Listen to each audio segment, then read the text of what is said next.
They thought the night would cloak their conspiracy, that rank and uniforms would shield them, that Mali's command chain would protect them from exposure. But before dawn broke on 10-11 August 2025, the plot to fracture the junta's grip was already unraveling. This was no spontaneous mutiny. It was a Western-backed breach from within the military's command itself. And the secret behind it is more dangerous than the arrests dominating the headlines. Let's find out what happened. And if you stand for African sovereignty, like this video and subscribe so more people hear the truth the West won't tell.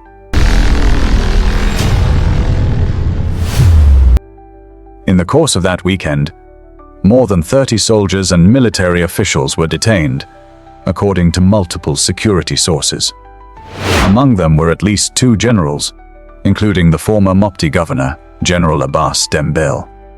Some reports even place the number as high as 40, 5 arrested across several towns and bases. These were not fringe operatives. They were individuals embedded in Mali's strategic infrastructure, officers with access to communication hubs, logistics, and elite command nodes. The dossier compiled by Loyalist Intelligence reveals a network formed through foreign training, overseas deployments, and silent alignments with aid corridors. The coup's execution had been scheduled with precision. Encrypted instructions, routed through Allied intelligence nodes in a regional capital, were intercepted. The final order was chilling in its brevity: proceed. All elements confirmed. At that moment, the plot was no longer hypothetical. It had become an internal threat, already in motion, striding toward Bamako's power switch, strategic towers, and command posts, all before any public alarm was raised. But the junta's response was not a televised press release. It was a coordinated lockdown, a sweep that turned Bamako's arteries red. Roadblocks were established along major transport routes, military vehicles were cordoned off, communicators were seized, and suspects were detained in pre-dawn operations that left many unaware until the door closed. These silent maneuvers were not reactive.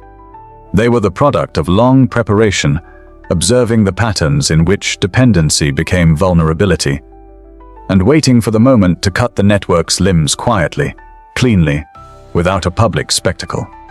Foreign capitals will label this internal instability.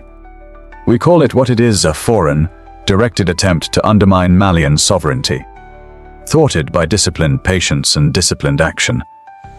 The fracture didn't happen in a single night. It was years in the making, and this night was when the fracture was revealed. Now, to understand the full architecture of this betrayal, we must trace its origins. Let's step back into the build-up, to the sabotage disguised as partnership, because the roots of rebellion begin long before the first arrest. The arrests in August 2025 were the climax of a chain reaction that began long before. The fracture inside Mali's military was seeded years earlier, during programs publicly labeled as partnerships and capacity building. Several of the detained officers had completed training in European and North American academies between 2010 and 2022. Some had served in UN missions abroad, commanding units where operational priorities were set in foreign capitals. By 2024, intelligence assessments already identified a small cluster of mid- to senior-ranking officers whose loyalties were ambiguous, aligned with Mali on paper, but heavily influenced by external networks. Dependency was the slow weapon. Procurement delays in late 2023 left multiple army units short of ammunition for more than 6 weeks. Communications equipment supplied under a foreign aid program required software updates only available through overseas servers. Updates that, on at least 2 occasions, were inexplicably postponed. Fuel shipments for military logistics arrived in reduced quantities, forcing rationing during key joint exercises with Sahel allies. The effect was cumulative. Field commanders learned to wait for foreign approval before acting.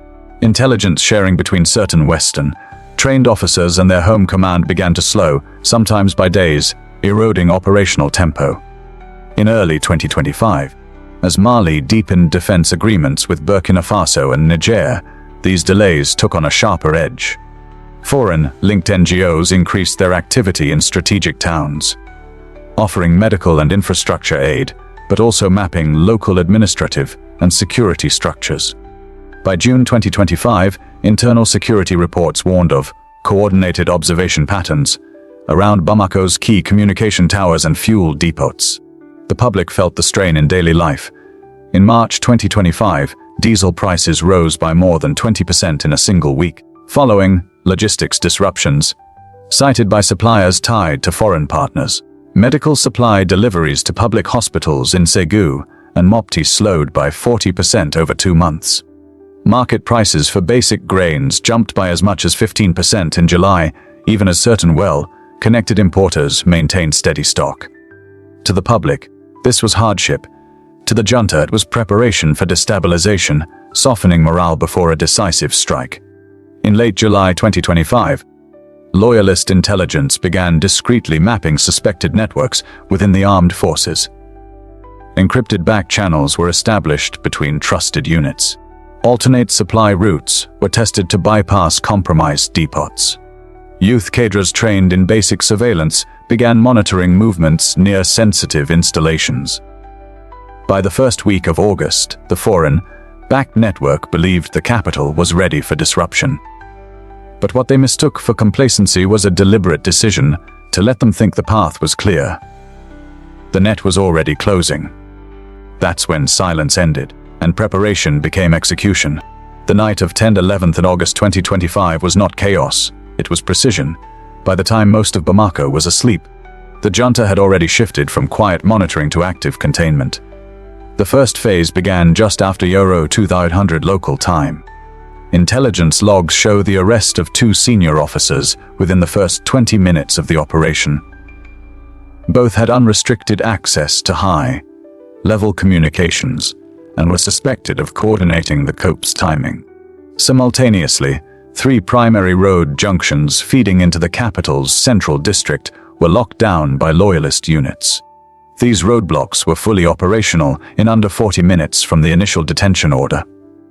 By 04:30, at least 28 suspects were in custody, including one logistics commander responsible for managing military fuel depots in Bamako's outskirts.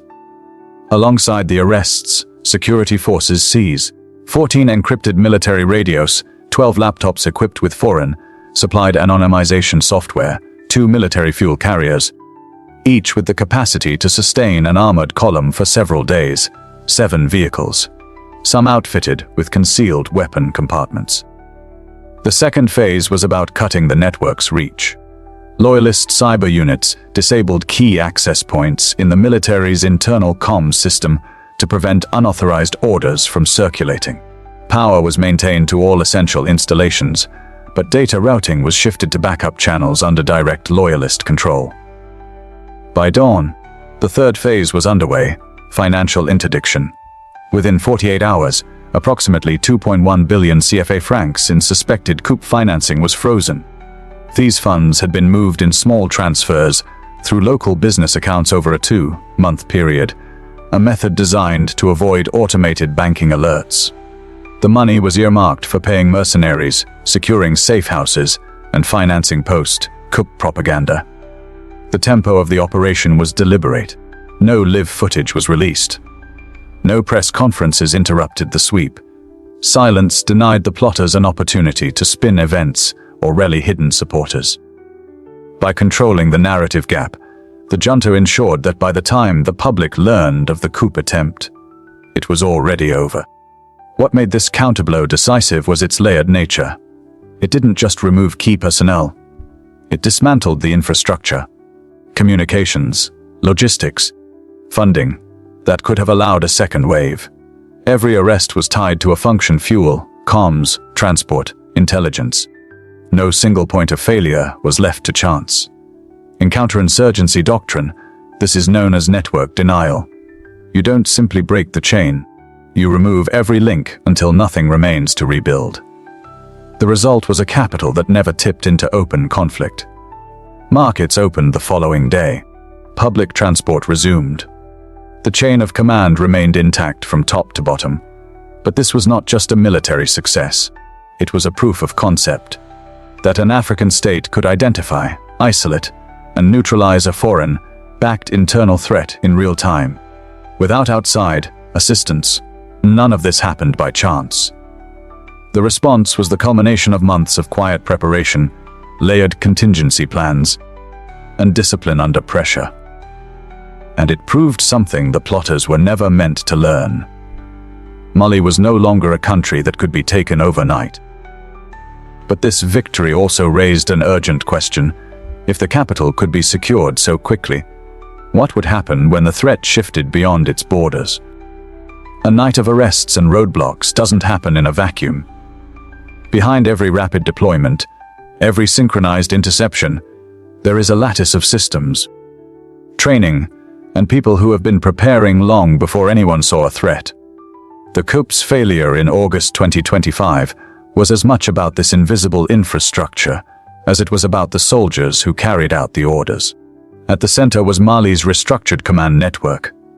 Since mid-2024, the junta had been gradually replacing older, vulnerable communication systems with encrypted, closed-loop channels. These were not reliant on foreign server updates, a weakness that had been exploited in the past. By July 2025, over 80% of military operational traffic in the capital could be rerouted through domestically controlled relay points within minutes. This meant that when the coup orders were intercepted, the loyalist command could take over the network without alerting the plotters until it was too late. Parallel to this, a logistics doctrine had been developed to keep the military functional under partial supply blockades. This included a shadow inventory of fuel, munitions, and communications gear stored in undisclosed locations.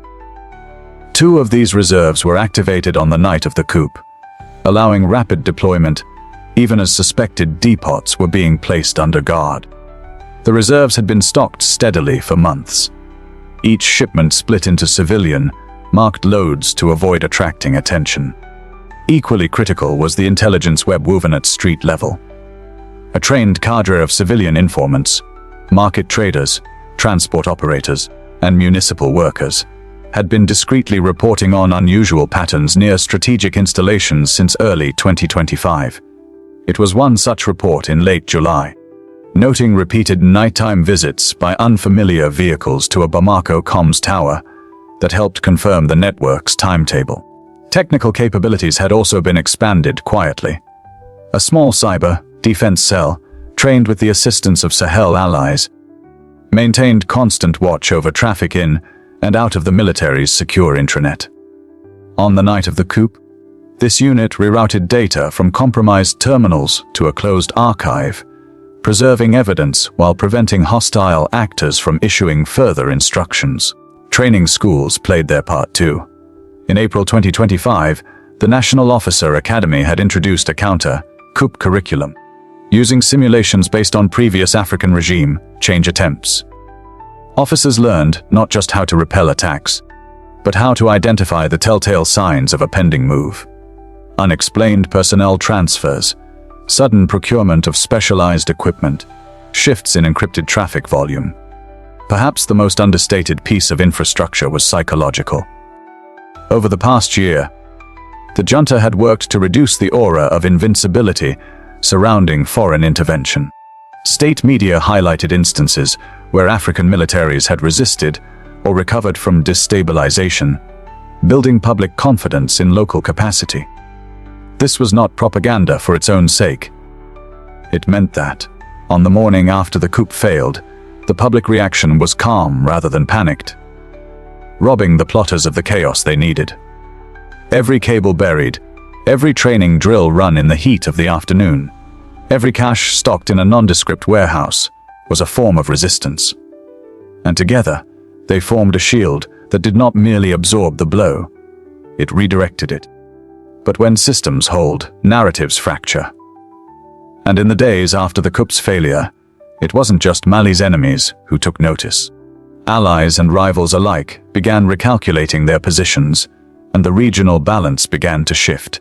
When the last arrest was logged in the early hours of 11 August 2025, the operation's effects began spilling beyond Mali's borders. In the next 48 hours, At least 3 West African governments quietly raised their national threat levels. Not out of fear that Mali would destabilize them, but because the failed coup exposed a working doctrine that could be applied anywhere in the region, and a foreign playbook they might also be targeted with. For decades, West African states had lived under the assumption that foreign, trained officers, foreign supplied communications gear, and foreign managed logistics were the unshakable backbone of their militaries. The events in Bamako proved that this backbone could be replaced, and that once replaced, it could resist an internal strike designed abroad. In Abidjan, Dakar, and Conakry, defense councils held unscheduled sessions to review their own command vulnerabilities. Unofficial reports suggest that in at least 2 countries, plans were drafted to accelerate the replacement of imported comms systems with regionally produced equivalents. The logic was simple. What worked for Mali could work for them, and what failed against Mali could be turned against its architects. The morale effect inside Mali was immediate. Public confidence in the junta, which had been steady but cautious, spiked. Market vendors in Bamako reported business returning to normal within a day, with no hoarding or price surges, a sharp contrast to the panic that often follows unrest. In rural garrison towns, soldiers reported receiving spontaneous food deliveries from local communities, a visible sign of popular endorsement for the counter-coup. For the coup's foreign backers, the blow was more than operational. It was reputational. The failure exposed their network's reach, timing, and reliance on specific supply routes. Analysts in Europe and North America privately warned that their trusted partners in Mali's officer corps had been compromised beyond repair. If these networks could be rolled up so completely in Mali, what would stop the same fate from befalling them in Niger, Burkina Faso, or Guinea? The intelligence community in the Sahel moved quickly to exploit the moment. Within a week, Mali, Burkina Faso, and Niger shared a sanitized version of the coup's case file, including details on intercepted communications, financial flows, and the identities of suspected foreign liaisons. This was unprecedented. For decades, such information would have been kept under wraps, often filtered through international partners, before reaching neighbors. Now, it was moving directly between African capitals. This coordination sparked quiet alarm in Western embassies. Diplomats began urging their host governments not to exclude international stakeholders from security dialogues, framing it as a call for transparency. But the timing made their intent clear. They were trying to get back inside the loop. From a regional security perspective, the failed coup in Mali has shifted the center of gravity. Where once foreign advisors set the pace and scope of counterinsurgency planning, African-led command chains are increasingly setting their own tempo. The lesson was simple and dangerous to the old order. Sovereignty defended at speed is sovereignty that endures. But the battlefield was never the endgame. Securing the streets of Bamako was one thing. Securing the soul of the nation and ensuring this doctrine survives the next decade is a far harder task. A failed coup is not the end of the fight. It is the beginning of a longer, quieter war. The war for memory, for doctrine, and for the ability to resist the same strike when it comes again in a different shape. The arrests of 11th August 2025 removed dozens of operatives. But the architecture that enabled them, foreign influence in training pipelines, imported dependencies in communications, and the soft power of aid networks, remains a living threat.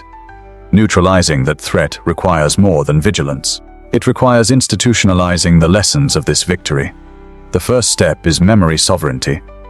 Every seized encrypted radio, every confiscated laptop, every arrest log must be preserved in a form that cannot be rewritten by foreign, friendly narratives years from now. The timelines: 40 minutes to lock road junctions, 6 hours to secure 3 logistical corridors, 48 hours to freeze over 2 billion CFA francs in coup financing, should be recorded in officer schools and civic education programs alike. Numbers are anchors. They make history harder to distort. The second step is cultural firewalling. A coup is not just a military maneuver. It is a psychological operation designed to make people believe that sovereignty is temporary, that foreign management is inevitable. Countering this requires constant reinforcement of national identity through schools, media, and community-level defense initiatives. Every town and region must understand the anatomy of the coup that failed, so that when rumor comes, it finds no fertile ground. The third step is doctrinal expansion. What worked in Bamako must be scaled. Supply chain redundancies, civilian intelligence networks, cyber defense units. These must be linked in a pan-African security grid capable of resisting infiltration in multiple states simultaneously. This is not a luxury. It is survival in a theater where destabilization is a regional, not a national, strategy. The fourth step is economic fortification. No counter-coup can endure if the economy collapses under sanctions or trade blockades. Domestic food sovereignty, local manufacturing of critical military equipment, and diversified mineral export channels are the economic equivalents of roadblocks and fuel caches. Without them, the same external powers can shift from military disruption to economic strangulation. The final step is offensive vigilance. Waiting for the next coup attempt is a losing position. Intelligence units must actively monitor foreign liaison patterns, financial anomalies, and the movement of officers through overseas training systems.